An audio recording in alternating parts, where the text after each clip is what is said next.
where we want to begin treating research like a product. What do we need for a good product? I think there's three things. One, you need to see if there's actually a problem out there. Two, you need to create a solution to that problem. And three, you need really a good marketing strategy to make sure that, people have access to your problem, that they, creating that demand. Welcome to the Human Insight Podcast, where we help you bridge the empathy gap to bring you a valuable, new understanding of some of the most innovative ideas and trends shaping the future of business and customer experience.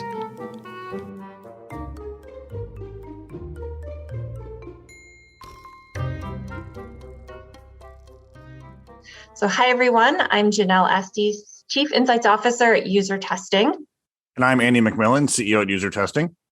And today we're very excited to have James Villacci joining us on the Human Insight Podcast. James is the head of global UX research at HelloFresh, and his story, which you'll hear more about today, is captured in our book, User Tested, published on February 15th, 2022. Thanks so much for joining us today, James, and welcome to the show. Oh, thank you for the invite, both Janelle and Andy, and thrilled to be here. Awesome. So you're currently the head of global UX research at HelloFresh. Can you tell us a bit about your role, your team, and what you're focused on? Definitely. So HelloFresh is the global leader for meal kits. And what we basically do is we provide meal opportunities to people all over the globe by giving them pre-portioned ingredients, as well as really focusing on our mission of sustainability, all by providing a different variety of options you could choose from every week.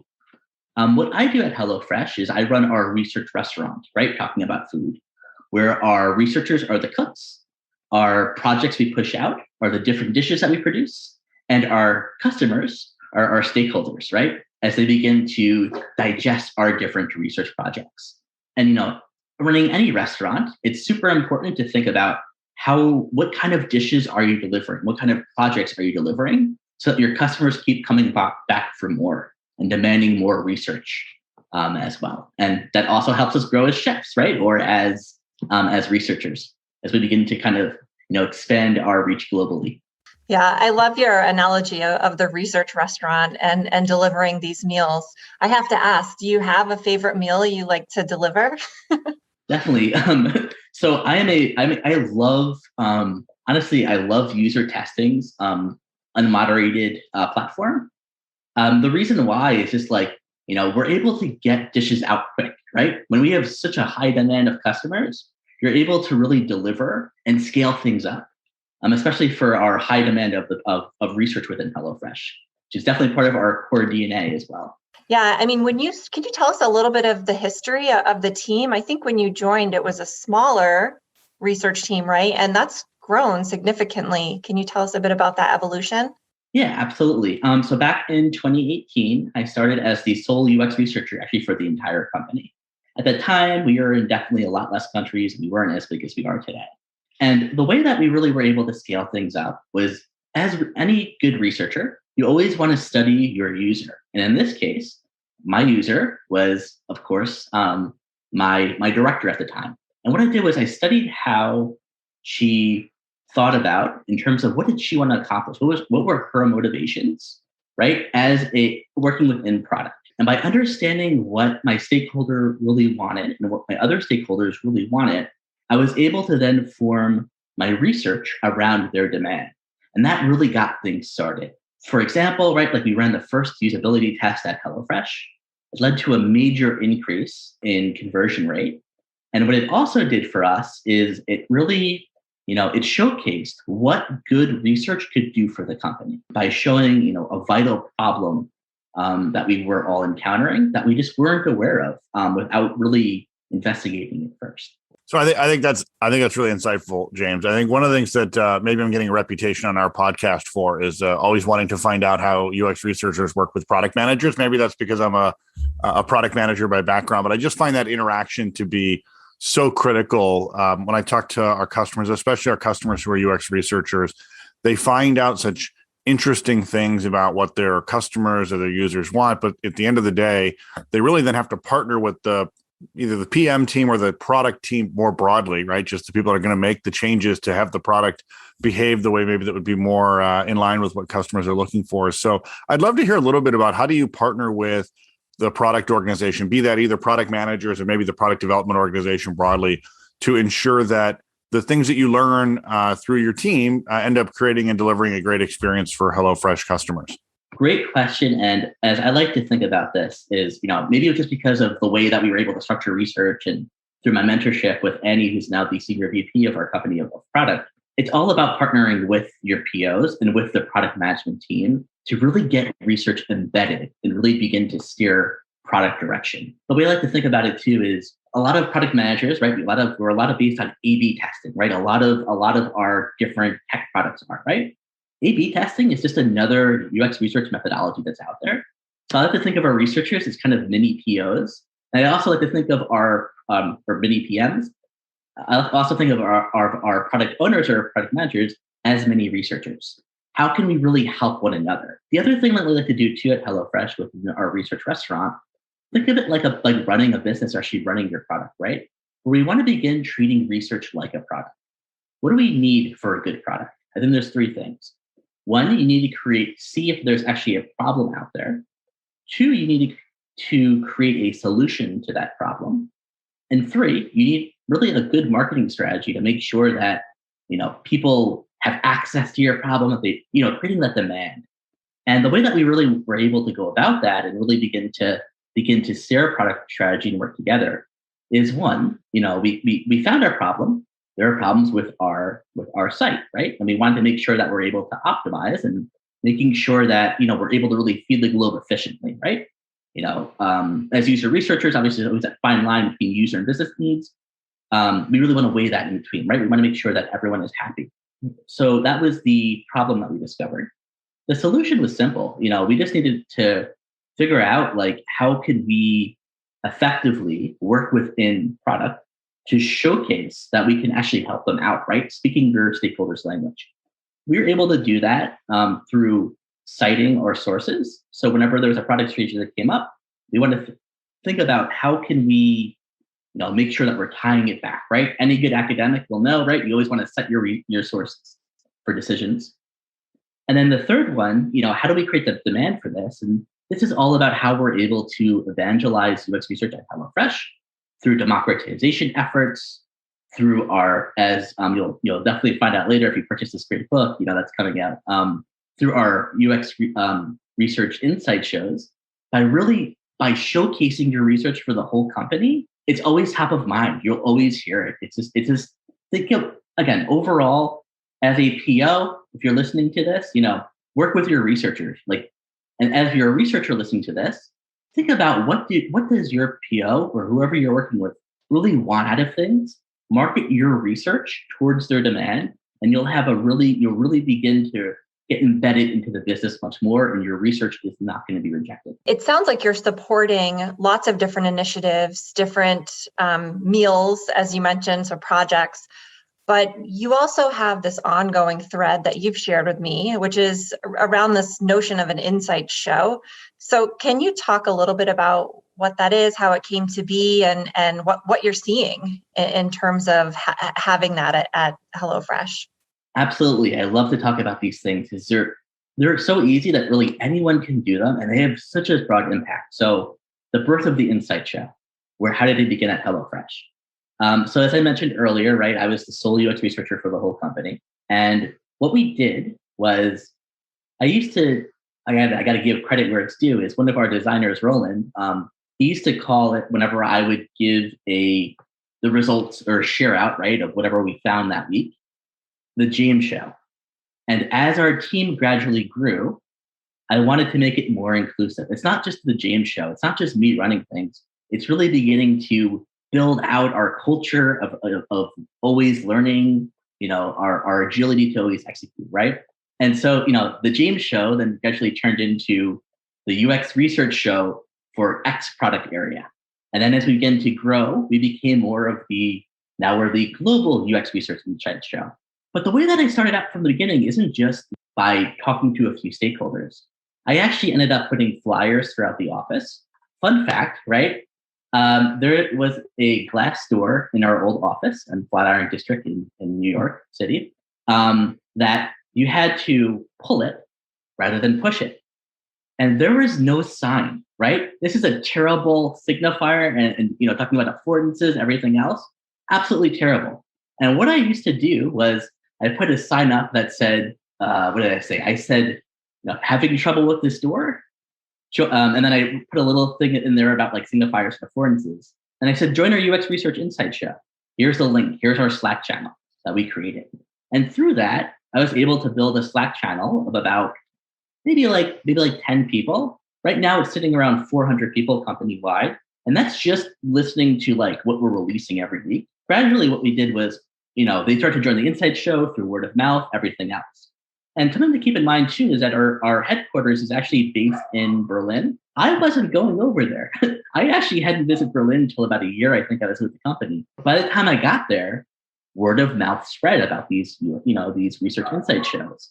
And it just, you're able to have such a broad impact. It was really, really great to see too, like, setting up kind of the thirst for knowledge throughout the company. So to summarize there, UX Research Insight Show, right? You want to, you can start small. Think about, little problems in UX, UX that people are encountering around the company. Create the demand, and then you'll go further out. I love this idea of the Insight Show. Curious, like, how do you come up with what you feature in the Insight Show, and how often are you sharing? And can you give us a little bit more around the kind of the logistics of it? Yeah, absolutely. So what we like to do is, we meet up at a set cadence, but this is really a collaborative effort. And I noticed my background before I joined HelloFresh was all about government contracting in the US. And if you've ever been in that realm, a little bit boring, to be honest with you, right? There's not many projects going out, right? There's a lot of red tape that you might have to cut through. And what I noticed there too is the researchers were really, really siloed. No one really talked to each other. There wasn't really a lot of overlap because everyone was really focused on their set projects. I wanted to bring something different to HelloFresh. And the way that we were doing this with these insight shows, I wanted to bring that value forward of collaboration as we begin to kind of expand the team further. And what we do now is, we meet up, we talk about what were our best findings for that set amount of time. And we ourselves then take it more of a micro level approach, right? So we bring the macro, we say, okay, this is all of our findings for, this quarter or this month or this week, whatever it is. And we say, okay, now what are the themes that are kind of happening out of this? And what you'll see is, since we're starting to get more embedded within product strategy and beginning to steer that, a lot of our themes are overlapping. So that way there's a trend emerging. So I'll give you an example of one. One was all about how could, what was one? I'll give you an example. First one was, I'll tell you right now, was like warning, right? Like caution ahead. It was all about cautionary tales around messaging, making sure that things are better. So what you can do is you can really frame your research as you begin to expand out around these different themes, making them fun. Some other things we like to do too with our insight shows, we give interactive quizzes. It's always fun, always keeping people engaged, right? We can't do these things in the office. So, you can't have 100 people gathered together. Right now it's about, kind of coming in. So like what we like to do is really do a lot of interaction with, like I mentioned, like quizzes. We'll play a lot of clips. Definitely suggest that too, right? Of like, make it fun, make it engaging, make it like your own little game show. It's definitely what I recommend anyone trying to get into. And also tell us about it. I'd love to hear, if you have your own insight show going around or, kind of spreading the word as we begin to really kind of evolve as a practice. So I think this whole thing is fascinating. And I love not just the effort to sort of get it out there, but the thoughtfulness into sort of the prep and the themes. I mean, you're really thinking about how do you make the content engaging, not so much driving the research with that being the initial goal, but once you have the research and you come up with these findings, what I think I'm really taking away from this conversation, I feel like a lot of folks sort of stop at that point. It's like, here, these things have been found, and they just sort of sit there. And you're sort of really saying like, that's almost like the starting point of like getting the company to go do these things. And then there's a bunch of work and sort of like I think you used the word marketing, which is right, of like, these are real bits of feedback, but we've got to get people to rally to them. What kind of actioning or decisioning do you see based on the insight show? Like, is there a feedback loop there, or do you hear about just from other product managers anecdotally saying like, oh, we saw this on the insight show and then we changed something? Like, what's that sort of feedback loop look like for you all? Because I just find this fascinating. Oh, great question there, Andy, too. And that feedback loop, right? As researchers, and even as PMs and POs, we're always interested in feedback, right? So thinking of our research like a product, we collect feedback after these shows. We want to understand what worked well, what didn't work so well, how can we improve it for next time. But in terms of now like keeping track of what's going on in terms of a product, or in terms of research impact, really, I'd mentioned citation earlier. So if you learn something at an insight show, cite it in your work. Did it cause an idea for an experimentation? Talk to your researcher. Discuss further, right? And I'm seeing these really act as a starting point, like you had mentioned, to larger topics to begin to better steer product strategy, right? The more you know about a certain topic, the less risk you're going to introduce when you make that business decision to pursue that route or pursue that strategy. Research can help you de-risk situations. And that's really what we're based on. We want to keep track of how many situations we're able to de-risk, right? Anytime something comes up, can research help out with that? Yes, it can. Cool. Let's go talk to the source. And let's go, use these insight shows as that spark of inspiration to begin thinking about longer term product strategy. And I actually am excited to also talk a little bit about this one. One of our insight shows right now is actually all around, what did we learn last year? Like what painful or joyful experiences did we learn as we begin to really kind of wrap our heads around what should our strategy be for the next year? And it's people are always asking about it. When's it going to come out and all that good stuff? It'll probably be one of your most watched episodes, the summary of all the things you learned over the last year or so. That's a really, I love that because, some of those patterns follow what you see in other types of like content creation or content consumption type experiences. So kind of modeling that in the Insight show is really fascinating. You've had it for a while now, I think at least a year. What's the reputation of it internally? Do you get a lot of feedback? Are people asking about new episodes? Has it moved beyond UX research and product? Would love to hear more about that. Definitely. So the evolution of our insight show, right? Where are we going to really take this thing for the future and what's kind of happened so far? So fun fact. So this summer, we're working on another ceremony where we actually take a break from research. I'm coining the term research retreat. So what happened in the month of July, at least for this area, we didn't have our insight show. We didn't have it for a couple of months, actually. The reason being is we wanted to focus more internally. And the demand was crazy. Everyone was asking, where's the insight show? What's happening this month? I don't know, right? And it's just interesting to see like this evolution of something that didn't exist before. And now that we've created this kind of vacuum for demand, people are always asking when it's going to happen. See invites always flying out. Like I had mentioned, our internal channel is always on fire whenever we want something like, hey, where is this? And especially like you'd mentioned too, like this one that we're producing about in the yearly one. People are already asking, when's it coming out? Like a month or two in advance. Like they want, HelloFresh really has this great core DNA of the learning never stops. And it's really baked into it, where people always want to know things. And, this is just this is like one of those sources for knowledge. I know you had also mentioned, what other research teams can be involved in this. And right now at HelloFresh, I'd say that, the UX research function is the golden standard for research within the company. And we're always looking, and the way that we've gotten there, right, is just through this collaborative effort, through partnering with others, especially within the product organization. But we want to begin to include those other teams.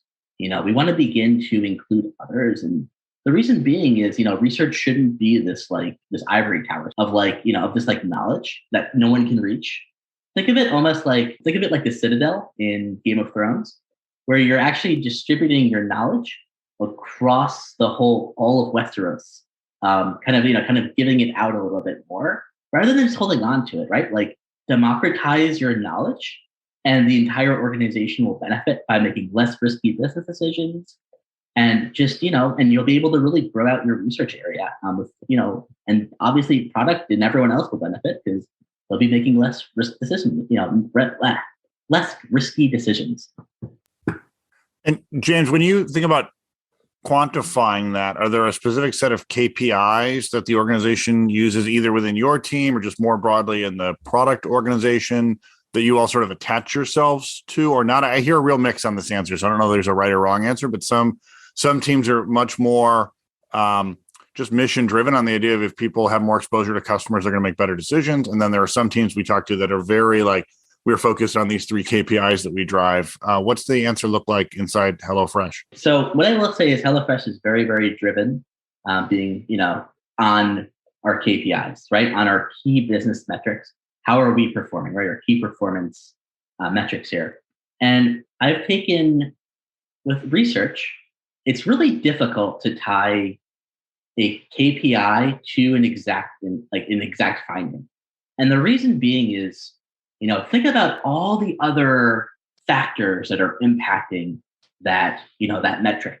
So I don't know, let's just say an easy one, right? For e-commerce, the conversion rate, we all know this, right? How many people are coming into your site and actually making a purchase or whatever, or signing up. The problem there is people have a ton of different motivations, right? Of actually coming in. So just because maybe we launch one product initiative, did it actually really, we may have seen an increase for the set period of time, but did it really, did research really have an impact on it? So what I like to do is instead of focusing more on our KPIs, we're focusing more on our strategies. So what kind of strategy or initiative did we really push forward for in this area? Was research informed? Did research inform that decision at all? Did they read a deck? Did they attend an insight show? Something along those lines. And what we're doing that I mentioned earlier is citations. How many times was this work cited? And what we're able to do there is we're able to actually come up with our own internal metric for research and see how much research was actually adapted within our product organization. You could also tie that out to KPIs, but I like to stay away from those. I'd rather really think about how can we make, they don't really, at the end of the day, yes, there are what matters to the business, right? We want to make sure that we're performing well.